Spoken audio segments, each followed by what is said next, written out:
Ini Ya, sebetulnya apa sih yang dimaksud dengan transparansi APBD? transparansi APBD adalah keterbukaan informasi kepada publik mengenai seluruh proses penyusunan, penganggaran, pelaksanaan, dan pelaporan anggaran, pendapatan, dan belanja daerah. Beberapa tantangannya adalah kurang lengkapnya keterbukaan dokumen anggaran, lemahnya pengawasan atas belanja hibah dan modal, serta masih terbatasnya partisipasi publik dalam proses perencanaan dan pengawasan anggaran. Apa indikatornya ketika pelaksanaan APBD transparansi APBD ini dikatakan berhasil begitu? Menurut saya indikatornya antara lain adalah adanya peningkatan kualitas layanan publik, berkurangnya temuan BPK setiap tahun, Komisi C dapat melakukan pengawasan langsung ke UPD pelaksana anggaran, mengadakan rapat kerja dan inspeksi mendadak atau sidak ke lapangan, menelaah laporan BPK, serta memberikan rekomendasi atas pelanggaran atau inefisiensi. Selain itu, Komisi C dapat mendorong sistem reward.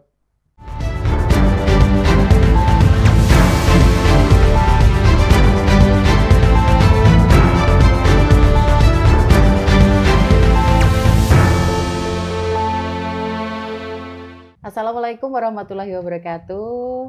Waalaikumsalam warahmatullahi wabarakatuh.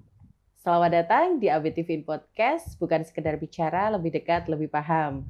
Tadi saya sudah sedikit memberikan cuplikan siapa narasumber kita hari ini ya kan. Beliau sudah menjawab salam saya. Mungkin dari masyarakat yang sudah nonton ABTV Podcast sebelumnya sudah agak apal gitu ya sama suaranya gitu. Ya.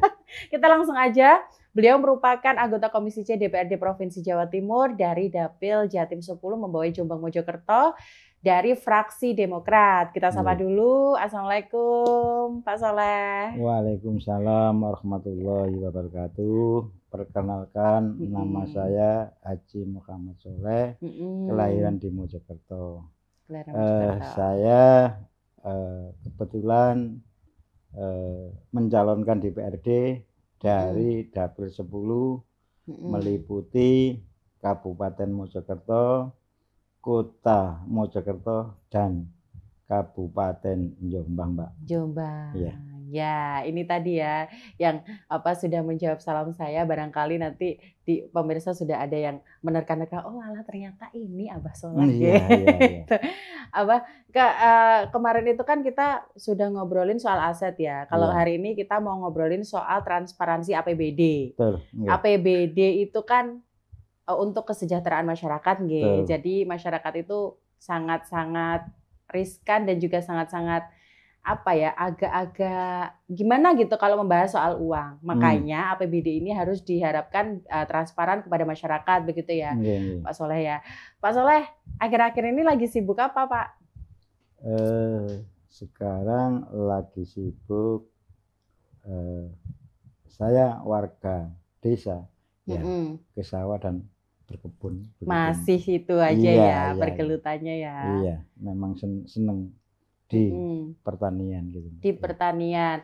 Di episode sebelumnya kan saya sudah seperti mentarget Pak Soleh gitu ya. Pak Soleh, nanti kalau di episode selanjutnya saya mau dong dikasih tips soal bagaimana sukses dalam pertanian. Pak Soleh ini sejak umur berapa di bidang pertanian, Pak? Insya Allah mulai SMP, Mbak. SMP. Dan kebetulan saya ini dilahirkan di desa dan abah saya itu petani tulen gitu, Mbak. Petani tulen, kemudian diturunkan ke Pak Soleh. Iya. Kalau SMP, kira-kira di usia segitu saya lagi main apa ya? Dakon? Ya belum lahir sampean. Enggak, maksudnya seusia Pak Soleh maksudnya. Oh iya. Seusia Pak Soleh waktu SMP, kira-kira kalau Pak Soleh itu kan sudah digelutkan dengan berbagai macam cobaan di dunia pertanian gitu ya. Kalau saya mungkin waktu SMP, kamu ngapain di? Sodor. main layar. Saudara mbak loncat. Apa itu? Iya. Loncat tali itu ya. Betul. Kalau SMP masih disibukkan seperti itu, tapi kalau Pak Soleh sudah sibuk menata kehidupan ya ibaratnya ya Pak Soleh ya. Masalahnya Mbak, orang desa itu ya membantu orang tua. Membantu orang gitu tua. Ya. Kadang-kadang kita itu diajak ke kebun, ke sawah, minimal itu suruh ngirim istilahnya ke orang-orang kerja di sawah itu. Di sawah. Ya. Berarti Pak Soleh ini merekrut ya ibaratnya kayak mengumpulkan masyarakat sekitar untuk kerja ke Pak Soleh juga. Waktu dulu kan abah saya Mbak. Oh abahnya Pak Soleh. Kalau kita sudah keluarga itu ya merekrut tenaga kerja. Ada yang untuk tanaman padi, ada yang untuk tanaman tebu, ada untuk yang tanaman jagung gitu Mbak.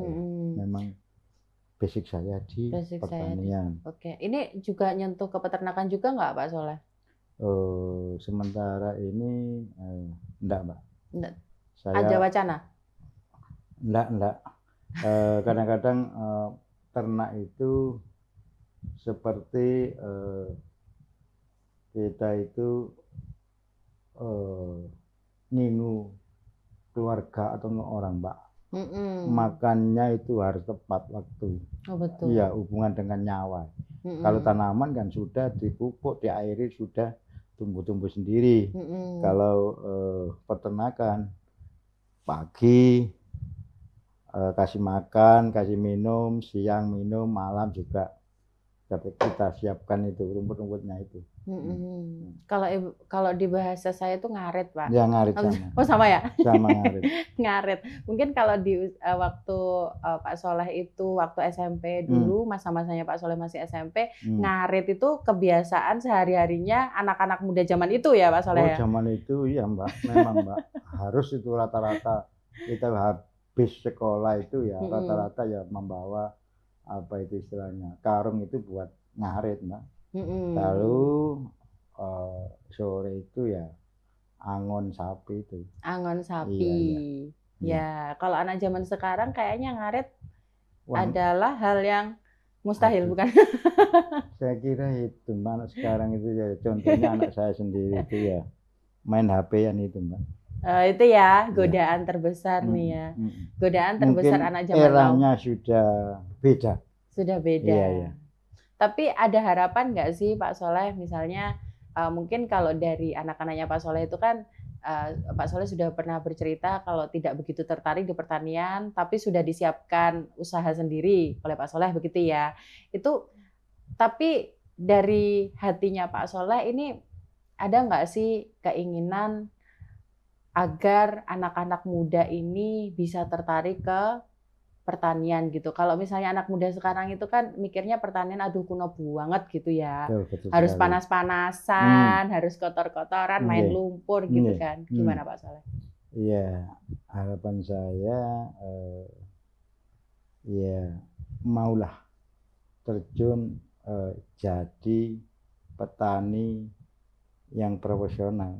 Dan harapan saya itu sementara ini anak saya pokoknya sekolah, mari ngaji, terus jangan lupa sholat gitu aja. Nanti nanti ke depan biar ditata sendiri oleh Tuhan, oleh Allah gitu Mbak. Yang paling penting kita berdoa dan berusaha begitu. Berusaha ya, itu harus selaras begitu ya. Seimbang. Harus seimbang Pak Soleh ya. Pak Soleh kita langsung masuk aja ya soal transparansi APBD. Ini sebetulnya apa sih yang dimaksud dengan transparansi APBD? Transparansi APBD adalah keterbukaan informasi kepada publik mengenai seluruh proses penyusunan, penganggaran, pelaksanaan, dan pelaporan anggaran, pendapatan, dan belanja daerah. Ini meliputi kemudian akses masyarakat terhadap dokumentasi seperti RKA, KUA, PPAS, dan APD murni, perubahan dan LKPJ. Transparansi bertujuan agar masyarakat tahu kemana dan bagaimana uang rakyat digunakan serta untuk mencegah penyimpangan begitu. Mencegah penyimpangan ya, transparansi APBD kepada masyarakat. Oke, kemudian mengapa sih transparansi APBD ini dianggap penting untuk masyarakat, terutama untuk di masyarakat Provinsi Jawa Timur, Pak Soleh? Karena transparansi memastikan bahwa anggaran benar-benar digunakan untuk kepentingan publik, untuk kepentingan rakyat. Ketika masyarakat mengetahui rencana dan realisasi anggaran, mereka dapat turut mengawasi. Hal ini mendorong pemerintah untuk lebih hati-hati, efisien, dan fokus pada program yang berdampak langsung seperti pendidikan, kesehatan, infrastruktur, dan bantuan sosial. Bantuan sosial. Ini kalau ngomongin duit, uang itu sangat riskan ya untuk masyarakat, Pak Soleh. Oke, ini dari Komisi C itu kan tugasnya banyak ya, ada pengawasan, terus pembentukan regulasi dan lain sebagainya begitu. Kalau perannya Komisi C terhadap pengawasan APBD ini yang seperti apa, Pak Soleh? Komisi C berperan memiliki tupoksi di bidang keuangan dan aset daerah, sehingga berperan penting dalam membahas RKA, UPD, mengevaluasi pelaksanaan anggaran, menelaah laporan keuangan, dan mengawasi penggunaan anggaran besar di sektor strategis. Komisi C juga berwenang mendorong realokasi anggaran agar lebih pro rakyat serta mengevaluasi tindak lanjut atas temuan BPK. Begitu menurut saya. Oke, baik. Ini kalau transparansi APBD itu memang kita anggap penting ya, Pak ya. Tapi untuk kondisinya di Provinsi Jawa Timur terkait dengan transparansi APBD untuk saat ini itu seperti apa? Apakah sudah dikatakan baik atau masih banyak PR-nya? Secara administratif, Jawa Timur telah meraih opini WTP dari BPK, Mbak, sebanyak 8 kali berturut-turut. 8 kali berturut-turut. Namun masih ada catatan dari BPK terkait kesalahan teknis dalam pelaksanaan belanja modal. Publikasi dokumen anggaran cukup baik, tetapi belum semua informasi seperti lampiran detail, pergub, dan rincian hibah terbuka sepenuhnya ke publik, jadi masih ada ruang untuk perbaikan. Begitu. 8 kali berturut-turut meraih opini WTP dari BPK. Ini lumayan lumayan berprestasi juga. Tapi masih banyak PR yang harus diperbaiki sama Komisi C gitu ya, Pak Soleh ya. Kemudian untuk tantangan utamanya, Pak. Ini kan tidak melulu lancar-lancar aja ya untuk ngurusin transparansi APBD. Ini tantangan utama dalam mewujudkan APBD yang transparan dan akuntabel di Provinsi Jawa Timur itu apa saja, Pak Soleh? Beberapa tantangannya adalah kurang lengkapnya keterbukaan dokumen anggaran, lemahnya pengawasan atas belanja hibah dan modal, serta masih terbatasnya partisipasi publik dalam proses perencanaan dan pengawasan anggaran. Selain itu, penggunaan anggaran yang belum sepenuhnya berbasis data juga menghambat efektivitas dan akuntabilitas. Begitu.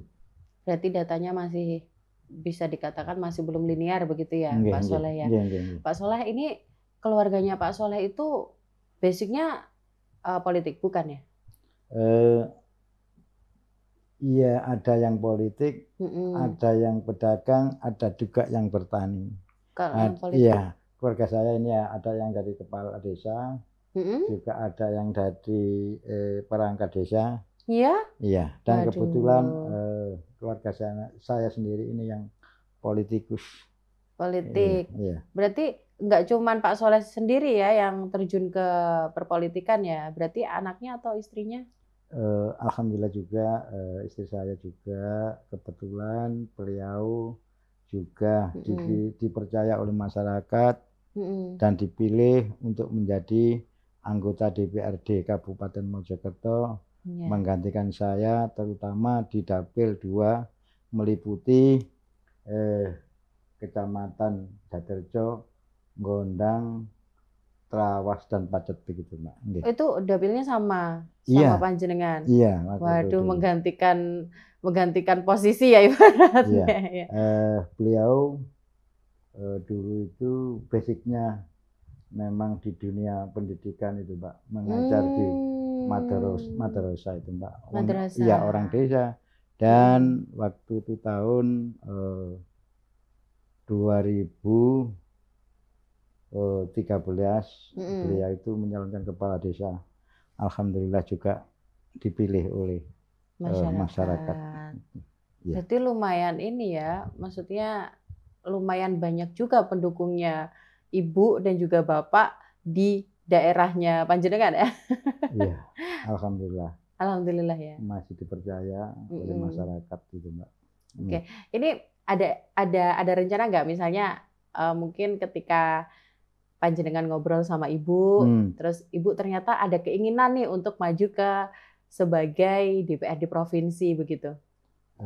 Atau masih, aduh aku fokus aja lah di sana dulu gitu? Iya, biasa-biasa saja, Mbak, mengalir. Nanti kalau memang sudah itu ada kan dengan berjalan dengan sendirinya, mengalir aja. Kalau sudah takdirnya gitu ya. Kalau sudah takdirnya jadi wakil rakyat berarti sudah dipercaya oleh masyarakat begitu. Iya, mengalir saja. Gitu, Pak. Kita terima ya sambil bekerja sambil berdoa begitu saja. Iya. Oke. Berarti istrinya Pak Soleh itu juga mengurusin pertanian juga? Biasanya ngajar ngaji, Mbak. Oh, ngajar ngaji, berarti masih aktif ya di pendidikan ya? Iya, kadang-kadang kan beliau juga pengurus yayasan atau madrasah, Mbak. Iya. Berarti masih terfokus di situ juga, masih jadi dewan juga gitu ya? Oke, ini Pak Soleh ya, Pak Soleh itu periode keberapa sekarang? Saya alhamdulillah masih dipercaya oleh masyarakat. Sekarang ini periode ketiga. Sejak tahun 2014. 2014. Waduh, itu berkelanjutan terus sampai sekarang ya, tanpa putus ya. Alhamdulillah. Alhamdulillah. Iya. Kalau dulu itu sudah di provinsi? Enggak, dulu itu 2 kali di DPRD Kabupaten Mojokerto. Pertama jadi anggota, keduanya pimpinan, terus ketiganya ini ke provinsi. Alhamdulillah tahun 2024 kita terpilih. Alhamdulillah. Kedepannya juga diharapkan bisa terpilih lagi. Soalnya begini ya Pak Soleh ya, kalau menurut pendapat saya ya, kalau dewan yang datang dari masyarakat itu justru mereka bisa menampung aspirasi, mewakili mereka untuk membawa problematika di bawah ini untuk menuju ke atas begitu ya Pak ya. Ini tujuan utamanya seperti itu ya Pak Soleh ya? Tujuan saya ya untuk memperjuangkan masyarakat di pedesaan, Pak. Kadang-kadang ini kan banyak jalan yang rusak-rusak. Kalau insya Allah DPRD itu mengajukan atau membawa aspirasi masyarakat ke pemerintah, naik kabupaten ya kabupaten, naik provinsi insya Allah mudah lah. Insya Allah mudah. Kita tahu ya bahwasanya daerah pedesaan ya kita tidak memungkiri itu ya, kadang itu terabaikan. Mulai dari perbaikan infrastruktur, pendidikan, bantuan. Itu kadang masih di skip gitu ya Pak Soleh ya. Ini masih sering terjadi nggak ketika mungkin Pak Soleh melakukan reses atau misalnya mendengarkan aspirasi mereka, ternyata ketika ada bantuan mereka tidak terdata, atau misalnya mengeluhkan misalnya fasilitas pendidikan yang masih belum tersentuh di daerahnya Pak Soleh. Itu kan dekat pegunungan, dekat hutan ya? Iya. Kebetulan juga kadang-kadang istri saya itu kan dulu sebelum dari DPR kan kepala desa, setelah kepala desa ngajar di madrasah. Iya. Kan tahu seluk-beluknya, oh madrasah iki rusak, kan teman-teman yang banyak perlu dia itu minta diperjuangkan untuk madrasahnya yang rusak-rusak itu diajukan ke pemerintah itu. Insya Allah banyak sekali yang realisasi. Alhamdulillah. Ya ini makanya kita juga perlu wakil rakyat yang dari rakyat juga gitu. Iya. Pak Soleh ya. Oke, Pak Soleh, kita kan sudah ngobrolin soal masyarakat ya. Bahwasanya masyarakat ini harus tentu dilibatkan dalam berbagai program di pemerintah provinsi ya, terutama. Ini bagaimana kalau keterlibatan masyarakat ini bisa mendorong transparansi APBD? Masyarakat dapat peran melalui partisipasi dalam musrenbang di kecamatan maupun di kabupaten, pantau pelaksanaan program, serta pelaporan melalui kanal pengaduan. Keterlibatan ini memberikan tekanan positif kepada pemerintah untuk menjaga integritas dan pengelolaan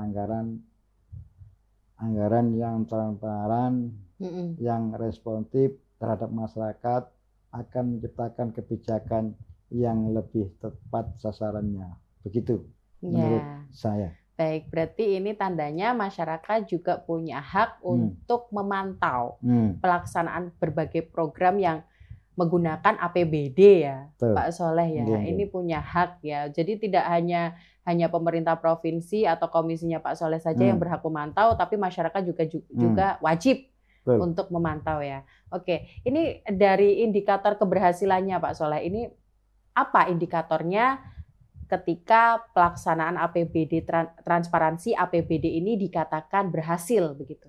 Menurut saya indikatornya antara lain adalah adanya peningkatan kualitas layanan publik, berkurangnya temuan BPK setiap tahun, meningkatnya kepercayaan masyarakat terhadap pemerintah, keterlibatan masyarakat dalam proses anggaran, serta tersedianya dokumen APBD secara terbuka dan real time melalui portal resmi. Oke. Begitu nih. Dari website ya. Dari website real time berarti sesuai dengan apa ya, timingnya begitu ya, tidak tertunda-tunda, misalnya datanya itu yang dimasukkan masih tahun lalu begitu ya, ini harus ada update-nya di situ ya Pak Soleh. Pak Soleh monggo diunjuk dulu dong. Oh ini siap. Lagi-lagi kita hidup sehat ya kan, kita meminum kopi bening. Iya, biar lancar ya. Biar lancar. Kalau di dapilnya Pak Soleh itu ada perkebunan kopinya nggak? Nggak ada Mbak. Nggak ada. Kalau unggulannya di sana itu apa? Di Tebu itu? Di daerah saya itu duren Mbak. Duren. Kan perbatasan dari Kecamatan Wonosalam Kabupaten Jombang. Kan memang durennya itu kan terkenal. Wonosalam itu ya. Jenisnya apa Pak Soleh? Kalau montong ada, jenis-jenis lokal yang ada gitu ya. Oh di sana terkenal sama duren ya? Iya. Daerah mana Pak? Wonosalam. Iya, perbatasan kan, saya ini kan perbatasan Kabupaten Jombang sama Kabupaten Mojokerto. Iya. Begitu. Itu produknya durian, yeah. Penghasil durian ya. Yeah. Itu ada produknya nggak? Maksudnya diolah begitu atau cuman kadang diolah apa ya dalam bentuk buah dijual gitu? Apa ada pengolahan lanjutan gitu Pak? Itu ya biasanya kalau durian Wonosalam itu ya masak di pohon Mbak. Masak di pohon. Iya nanti jatuh gitu kan. Nah kalau kadang-kadang kan dimasak atau di karbit itu kan rendah enak, lokal gitu loh. Yeah. Kan terkenal memang di Wonosalam itu duriannya enak-enak gitu ya. Waduh, ini ada indikasi lagi ya kalau misalnya saya datang ke tempatnya Pak Soleh, nggak hanya minta diajak ke Trawas, tapi juga nyobain duriannya. Dekat dari rumah saya itu dekat ke Wonosalam daripada ke Trawas, Mbak. Oke. Nah, dan durian itu ada musimnya, Mbak. Biasanya itu November sampai April mungkin. November ya? Iya, enggak musimnya itu musim-musiman, enggak berkelanjutan itu 1 tahun itu enggak. 1 tahun sekali ya biasanya durian ya? Iya, apa itu 6 bulan sekali. Oh, 6 bulan sekali. Kebetulan pas sekarang belum musimnya. Ya, sayang banget dong. Iya, ya. Kita nunggu bulan sekitar November Desember itu, Mbak ya. Oke, berarti ini masih proses ini ya, belum matang sempurna ya. Iya. Oke. Masih pentil istilahnya. Berarti nanti kalau misalnya ya siapa tahu ya kan, pas hari Sabtu Minggu ketika Pak Soleh masih senggang gitu kan ya, tim AB TV barangkali bisa jalan-jalan ke sana buat nyobain duriannya gitu ya. Bisa Mbak. Kalau kira-kira 3 bulan lagi kebetulan saya berkebun itu nanam pepaya itu hampir 5.000 pohon. 5.000 pohon, iya. Berarti tidak hanya tebu doang, tapi juga pepaya. Pepaya California. Insya Allah ini istilahnya sudah pentil. Dan saya tanami tumpang sari sama cabai merah itu. Kalau cabainya kira-kira 1 bulan lagi sudah panen dan untuk pepayanya 3 bulan, Insya Allah panen. Panen ya. Kalau periodenya itu cepetan yang mana Pak? Antara pepaya sama cabai? Sama cabai. Cabai duluan. Berarti itu bisa panen duluan gitu ya? Tumpang sarinya saya. Ya tumpang sarinya itu cabai merah. Pepaya California itu yang dagingnya tebal dan manis itu ya? Iya. Iya, Insya Allah Mbak itu ikhtiar. Ya pertumbuhannya ya bagus sekali. Tinggal kita itu rezekinya. Kita aja ikhtiar. Ya. Berarti masih awal ya ini, kurang 3 bulan lagi baru panen? Iya, kira-kira sudah umur 4 bulanan. 4 bulanan? Iya. Oke, Pak, kita ngomongin soal APBD lagi ya. Ini ketika tidak adanya transparansi APBD, apa dampak buruk yang kemudian muncul nih di masyarakat? Dampak buruknya adalah kurangnya transparansi dapat memicu korupsi, penyalahgunaan anggaran, pemborosan, serta membuat kebijakan tidak tepat sasaran. Hal ini bisa menurunkan kepercayaan publik dan memperburuk kesejahteraan masyarakat karena dana yang seharusnya untuk layanan publik malah tidak sampai ke tujuan begitu. Ini masih menjadi permasalahan ya, Pak Soleh ya. Berarti kalau misalnya tadi kan sempat membicarakan soal website ya, website yang real time atau update, itu gunanya juga bisa meminimalisir yang namanya tindak korupsi. Ya, jadi masyarakat juga ikut mengawasi dari situ ya, Pak Soleh ya. Kalau melihat berbagai kasus korupsi ini, apa yang diharapkan oleh Pak Soleh? Ini kan banyak banget nih. Akhir-akhir ini di pemerintahan Prabowo itu gencar banget ya Pak ya, informasi soal koruptor dan lain sebagainya. Ini bagaimana nih tanggapannya dari harapannya dari Pak Soleh ini?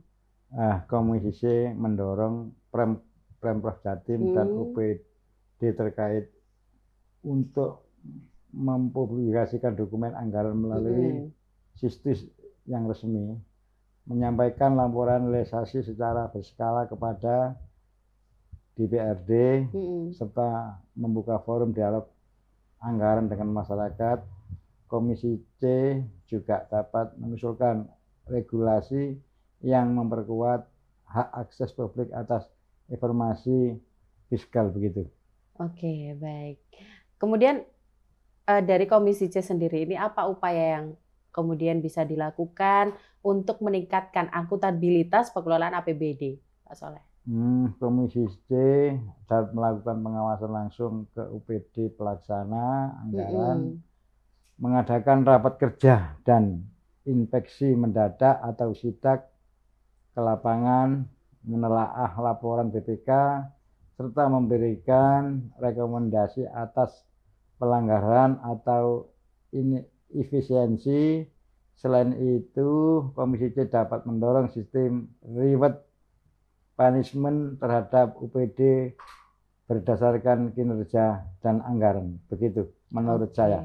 Menurut Pak Soleh ya. Pak Soleh ini kan kita hidup di teknologi ya, majunya teknologi. Kemudian apa nih peran teknologi ini dalam mendukung transparansi APBD?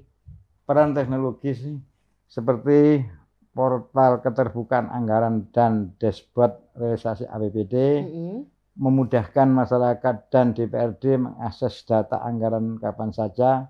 Sistem ini juga membantu pengawasan lebih cepat, mendeteksi penyimpangan lebih awal, serta mendorong efisiensi karena semua informasi terekam secara digital dan terbuka. Ya, itu ya, kita kembali lagi kalau zaman sekarang itu anak muda kan sering main gadget ya. Kalau bisa main gadgetnya itu lebih positif ya Pak Soleh ya. Dengan seperti mengawasi anggaran APBD misalnya melalui portal-portal tadi. Oke, ini bagaimana nih? Tadi kan sudah dikatakan ada bansos mungkin yang seringkali tidak merata ya. Ini bagaimana ini pengawasan terhadap dana hibah dan juga bansos dilakukan? Pengawasan dilakukan melalui verifikasi proposal, pencocokan penerima, serta audit penggunaan dana. Komisi C dan BPK harus efektif memastikan bahwa penerimaan sesuai dengan ketentuan.